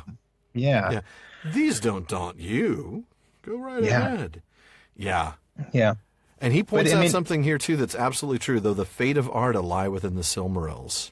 But I love it. Even though that's true, he still says, and you're going to hold me You're going to hold me generous because I'm giving you my daughter for this. Yeah. You got the better, it's true. Yeah, you got the better part of this deal. Yeah. And, okay, sure, he's valuing his daughter above the Silmaril, but it's still... She's still a jewel. She's still a jewel. There's still this sense of a possessive love that we're talking about. Of an object, of objectification, yeah. Yeah. So, his daughter is something to be bought. Even at that high a price, yeah. Yeah, and it certainly is high. I mean, it's, let's be fair. It's intended to be a suicide mission. It is, yeah. Or not even an suicide unaccomplishable mission. It's an unaccomplishable mission that he's going to die. Something without a chance of success. But, chance? So walk Did someone to the moon. Say chance? Yeah, chance. There's With no chance. Because what do we know when there's no chance of accomplishing something? Eucatastrophe. Eucatastrophe comes in. Every time. What an amazing passage. Yeah. And I love, now I know that a lot of this is what's the phrase, retconned, the bring to me in your hand. And then Beren says, when we meet again, my hand shall hold a Silmaril. I believe some of the versions in the Lay, or at least the Book of Lost Tales versions, don't include that. So when we get to the end where his hand does contain one, it's more relevant now than it was in the old version. But I didn't catch that it wasn't in the old version. I'll have to look that up, but it wasn't in the old version. I'm sure you're right, yeah. I think I remember, actually, I don't think I caught that per se. I think I was reading some study on it, probably Hammond and Skull. They're always a great resource, but yeah. But if it is, if it is sort of a retcon, it's well done. Oh, it's because beautifully done. It's sort very of poetic. Yeah, it's poetic, and it also kind of accentuates the idea that this is fate. Yes. Right, fate, Hand of Iluvatar, whatever you want to call it, it's all the same. This is something that is going to happen because this is the plan. Yep. Thingol cannot stop it. Thingol is going to try to stop it, but he cannot. No. From the moment Lúthien looked at Beren, her doom was sealed, and all this stuff is meant to play out in a certain way. Yeah, it really is. My goodness, and of course, Melian. Melian's like, poor Melian. I just told you to take heed, and what did you do? Yep. Yeah. But she has something to say. She says, "You sold our daughter for a Silmaril. It's not going to stop him, don't you?" Seriously. No, she's, this is a really clever plan, but, you're probably not thinking this through, because either he's going to fail and your daughter's going to absolutely be miserable, and her fate has already been, right. Or you're going to get the Silmaril, which is going to basically ruin you. Yeah. And now we've got to deal with the fact that we're drawn within, the fate of a mighty realm. Yeah. All the Noldoran princes. Yeah. Because let's be clear. Until this point, Thingol could have escaped, not war with Morgoth. He's going to face that no matter what. But he's not caught up in the doom of the Noldor just yet. Right. Until this moment. The prophecy of the North has not touched him. Right. And he did wise, I think, to step away from the Sons of Feanor and to say, you're not welcome here. And that was the right call. Why in the world he desires a Silmaril? Sure, they're beautiful, but he's never seen one. He only knows of them by description. True, but think about the fact that he has seen the light of the trees, and maybe some part of him, still would love to. And he knows the trees are gone, and he'd love to have Maybe. I just thought about that just now. Do you have a picture of the trees by any chance that you could, on your phone? Could you show me that? I really miss the trees. I just really want to see the light of the trees just for a minute. I think it's also, though, a power play. I think he despises the Sons of Feanor, and he would love nothing more than to have a Silmaril and say, nah, nah, nah, nah, nah, nah.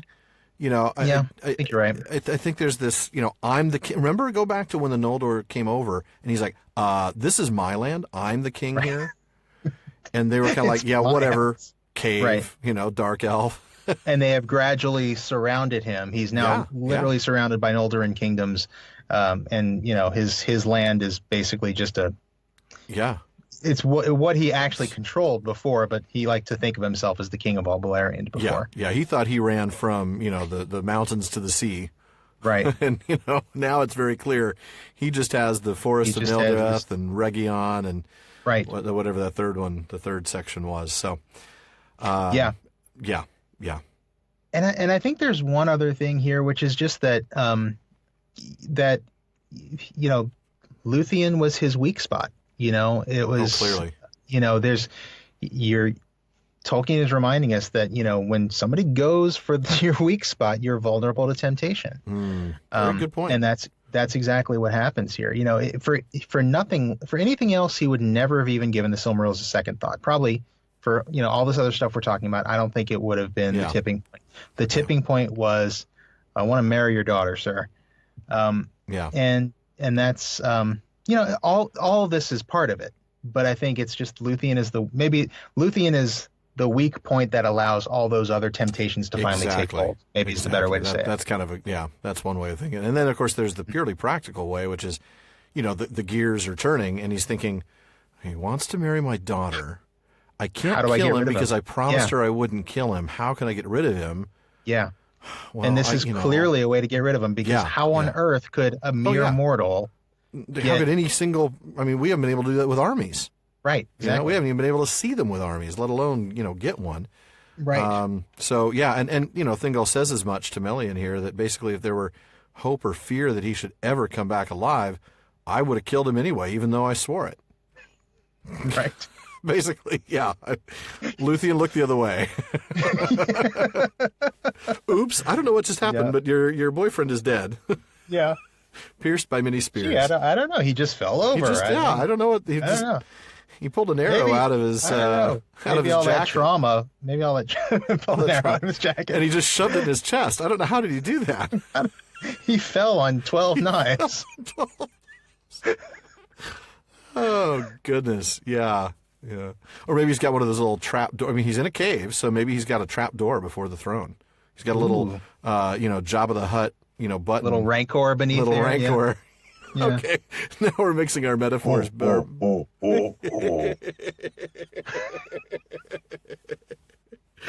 I love it. I love it. Good stuff. Fun stuff. Well, so Lúthien goes quiet. Which is interesting now that you've brought in the part about Daeron being quiet and causing that silence in the forest. Now Lúthien herself is silent. And now the silence falls upon the woods again. So that really, I think what you brought in really sheds some light on that particular thing. Yeah, it's a good catch. I didn't make that connection with this part specifically. Mm-hmm. Yeah, so it's the silence that was before, and now it's a silence after, but it's different causes. So Beren, he heads out of Doriath. Interestingly, he doesn't head directly towards Morgoth. He kind of heads the other direction. He heads toward the Twilight Mirrors, the Fens of Sirion, and he ends up looking on Nargothrond and decides, I'm going to go there. I think he knows. He remembers certainly that Barahir, was friends with Finrod. That there's a connection between between him and the House of Finrod. So he heads that direction. He knows if anybody's going to give him counsel, that's the place he's going to get it. And maybe if somebody can just help him figure out, hey, what do I do about this thing going on? How do I get there? How do I get there? What do I get through? Yeah. Can you? Do you have an army I can borrow?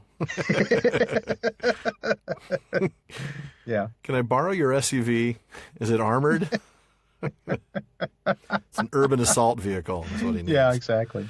Man. But, the elves are there, and they're everywhere. They're hidden really well. And they are, pointing their bows and arrows at him. He knows that he's in danger, so he's holding up the ring the whole time. And he calls out, I am Beren, son of Barahir, friend of Felagund, take me to the king. So he knows he's in trouble if he doesn't hold this up. If he just walks around, he's going to get himself shot. So, and that would just smart. make Thingol happy. Very smart, especially because it's, where's the bit about, where's the part where he's described? He's just really shaggy looking. Oh, yeah. It's the next paragraph. He was in evil plight, wild and wayworn. You just imagine him. He's like, he's been homeless for a long time here, and this is true. And Lúthien still fell in love with him. Amazing. Yeah, with a shaggy beard and bad breath and just nasty. Yeah. He must have been something. He was probably ripped. Special. I mean, he had to fight all those monsters, so he was ripped and in great shape. I'm sure it looked like CrossFit or something. Oh yeah, I mean, he's been. It's the Dungortheb workout. Kills most everybody who tries it, but those who survive look really good. Those who survive, yeah. It's fight the evil that was around before the moon and the sun. Yeah, I guess if you do that and survive, you're gonna be in great shape. Just go find yourself a haunted valley or a Kithakor forest. Go kill some stuff there. He leveled up. That was what it was. Yeah, exactly. She didn't want him when he was level 40, but now that he's level 50, she's very interested. Yeah, he's got all his epic gear and everything. He's set. Matching set. Oh my goodness, we're digressing. So I'm going to have you read the passage of when he gets before the king. All right. Thus Beren came before King Finrod Felagund, and Felagund knew him, needing no ring to remind him of the kin of Beor and of Barahir. Yeah. Behind closed doors they sat, and Beren told of the death of Barahir, and of all that had befallen him in Doriath. And he wept, recalling Lúthien and their joy together. But Felagund heard his tale in wonder and disquiet, and he knew that the oath he had sworn was come upon him for his death, as long before he had foretold to Galadriel. He spoke then to Beren in heaviness of heart. It is plain that Thingol desires your death, but it seems that this doom goes beyond his purpose, and that the oath of Feanor is again at work. For the Silmarils are cursed with an oath of hatred, and he that even names them in desire moves a great power from slumber. And the sons of Feanor would lay all the elf kingdoms in ruin rather than suffer any other than themselves to win or possess a Silmaril, for the oath drives them. And now Celegorm and Curufin are dwelling in my halls, and though I, Finarfin's son, am king, they have won a strong power in the realm and lead many of their own people.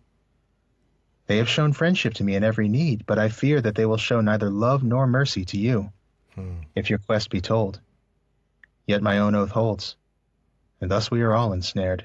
Well, let's do a little history. Let's go back to the very end of chapter 15 when the passage talks about, as he mentioned, to Galadriel. So let's go back to that. So this is right after Nargothrond was full built. The sons of Finarfin are there. Galadriel comes to hang out with her brothers. And she's talking to him and basically says, why haven't you met a girl? Why haven't you settled down?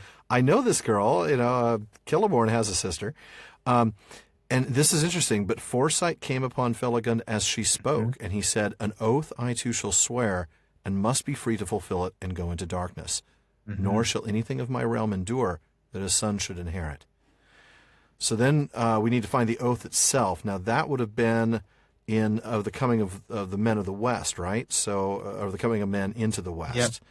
So I think that's page 169 if you've got your hard copy. Oh, I don't have my hard copy handy. Do you happen? Maybe you can pull that up. Oh wait, no, never mind. 169 is where we are now. Yeah, I wrote a note. Here we go. No, book. I got it. It was the wrong thing. It's in chapter 18 of the Ruin of Beleriand. Thank you.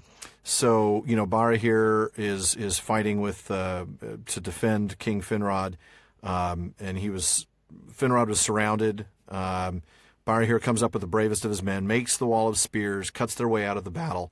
Felagund escapes, swore an oath of abiding friendship and aid in every need to Barahir and all his kin.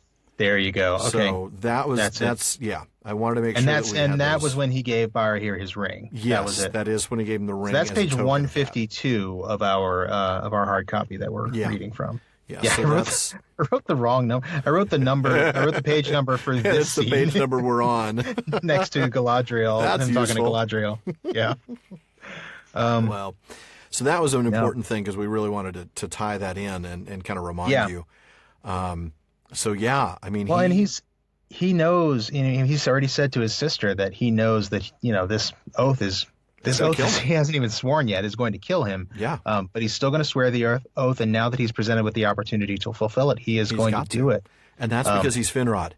He's Finrod, awesome. Yeah. He does what he says and says what he does.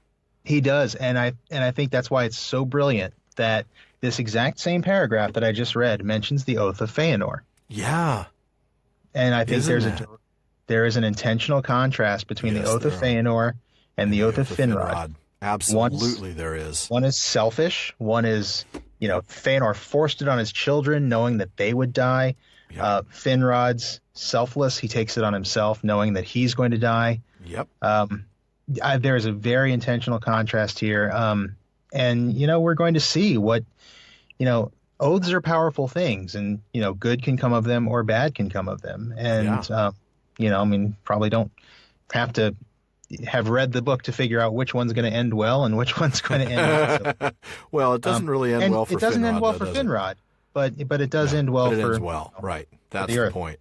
And, it's interesting because, he intends to hold to his oath. As we'll see later, Celegorm and Curufin have no intention of holding to this oath. They're perfectly willing to leave the Silmaril where it is. They want nothing to do with trying to get it back. That's true. They're not going to go out of their way, are they? No. They kind of have to pay lip service to stopping somebody else. Exactly, and that's what they do next. But they have absolute, and I don't think we see that in this, in the episode we're in tonight. I think we see it in either the next episode or the one after. I think it's in the next one, where we'll see that they have absolutely no intention of trying to fulfill their oath, at this time. So, but for now, they're going to, like you said, pay lip service to it. So, but first we get King Felagund explaining to his people that he's going to do this. So, then King Felagund spoke before his people, recalling the deeds of Barahir and his vow, and he declared that it was laid upon him to aid the son of Barahir in his need, and he sought the help of his chieftains. Then Celegorm arose amid the throng, and drawing his sword he cried, "Be he friend or foe, whether demon of Morgoth or elf, or child of men, or any other living thing in Arda, neither law, nor love, nor league of hell, nor might of the Valar, nor any power of wizardry, shall defend him from the pursuing hate of Feanor's sons, if he take or find a Silmaril and keep it. For the Silmarils we alone claim, until the world ends." Of many other words he spoke, as potent as were long before in Tirion the words of his father, that first inflamed the Noldor to rebellion. And after Celegorm, Curufin spoke, more softly, but with no less power, conjuring in the minds of the elves a vision of war and the ruin of Nargothrond. So great a fear did he set in their hearts that never after, until the time of Turin, would any elf of that realm go into open battle. But with stealth and ambush, with wizardry and venomed dart, they pursued all strangers, forgetting the bonds of kinship. Thus they fell from the valor and freedom of the elves of old, and their land was darkened. I don't think we were originally going to dive into that passage, but there is something about that, just the fall of the kingdom of Nargothrond after Finrod's departure here. Yeah, I mean, it's very significant, it really pursued all strangers. Forgetting the bonds of kinship. Yeah, they're not just killing orcs. No, they'll kill an elf. They're killing an elf, a human, anybody who comes through there. And their land was darkened. Yeah, you do dark things and your land gets dark. Yeah. Yeah.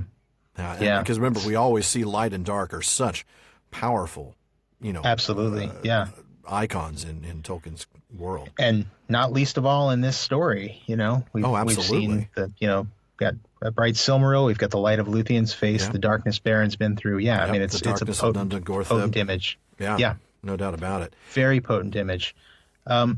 I do want to point out that Celegorm's speech, it says that, let's see, where is it? Yeah, if he take or find a Silmaril and keep it. Yeah, exactly. That really echoes the words that the oath that was taken.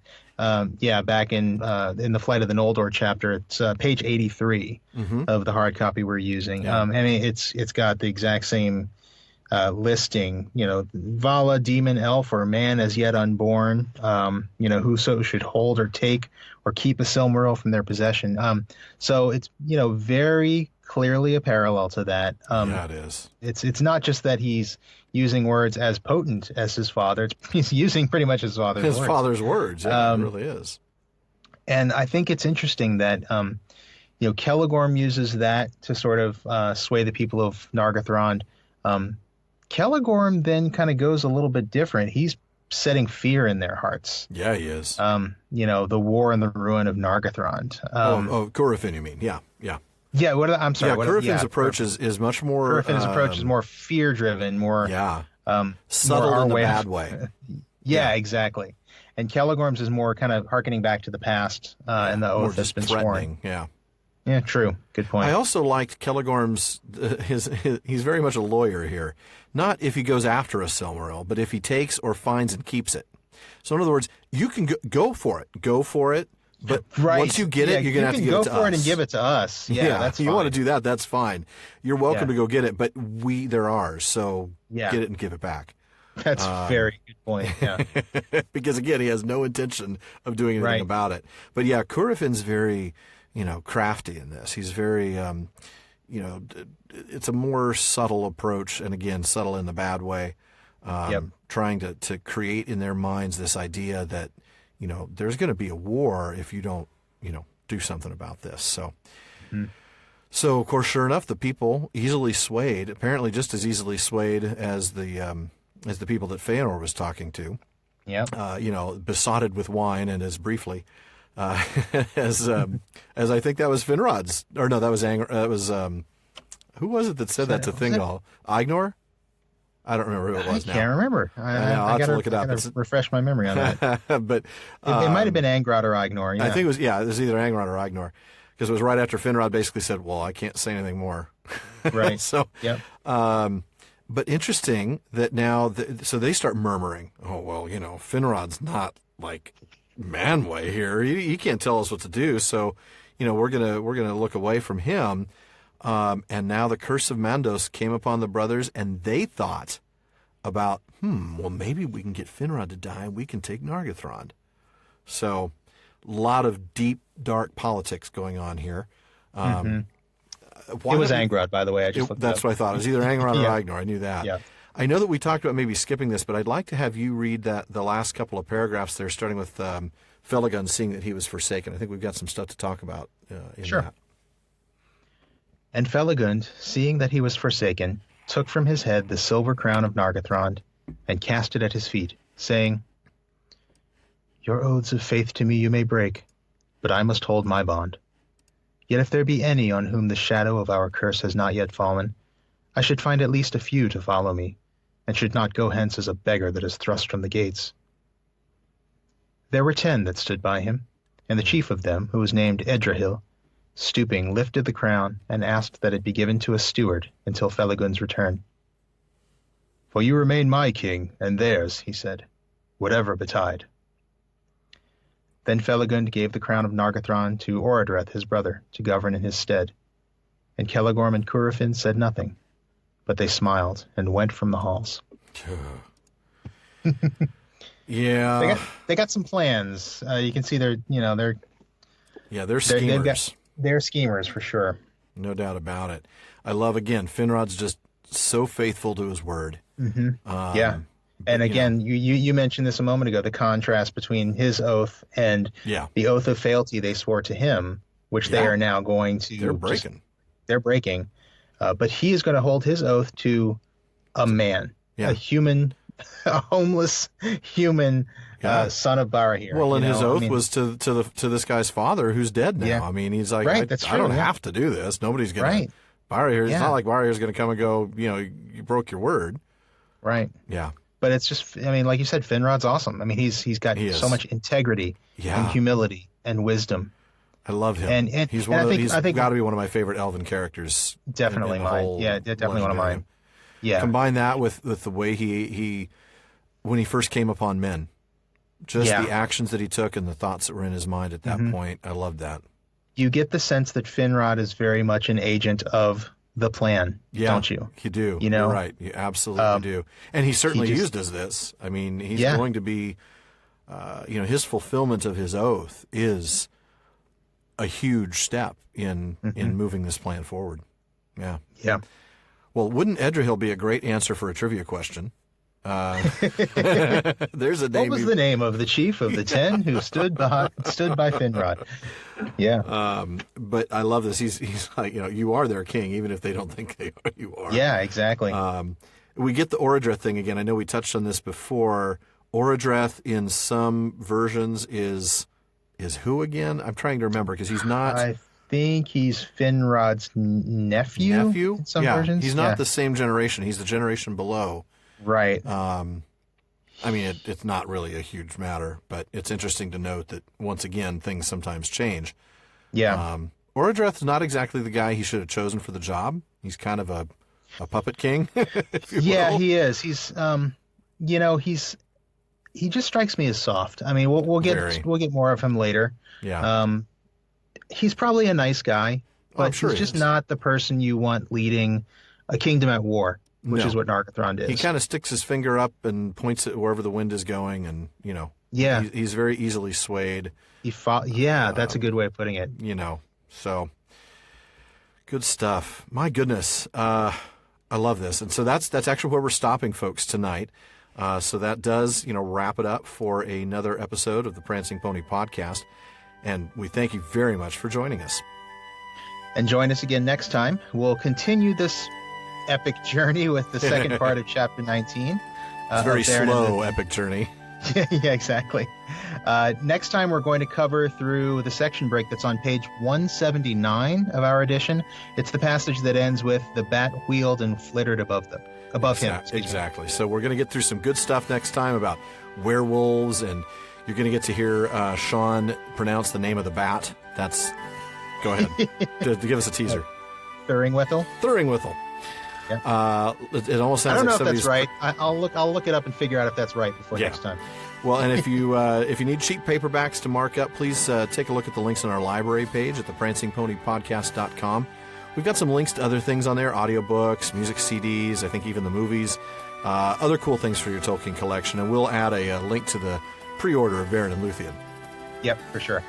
And if you haven't done so already, please subscribe to the podcast on iTunes, Google Play Music, and we really appreciate it if you take the time to leave us an iTunes review. Even if you don't listen to us on iTunes, you can actually leave us a review on iTunes. As long as you have an iTunes profile. Yeah. As long as you have an iTunes account and profile. So please, we would love it if you'd take the time to leave us one.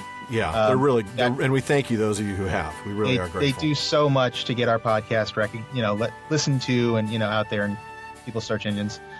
We're also on Stitcher and TuneIn, and we really thank those of you who've been connecting with us on social media. Here at the Prancing Pony Podcast, we love the conversation we have on our common room on Facebook and on Twitter at Prancing Pony Pod, and the Facebook page is the Prancing Pony Podcast. Exactly, and social media is a great place to share our podcast too. So please do us a favor, retweet us, share us, tell your friends. We really want to make this thing a big deal and get a lot of good interaction with our listeners. First-time readers, too. Yeah, first-time readers are super welcome.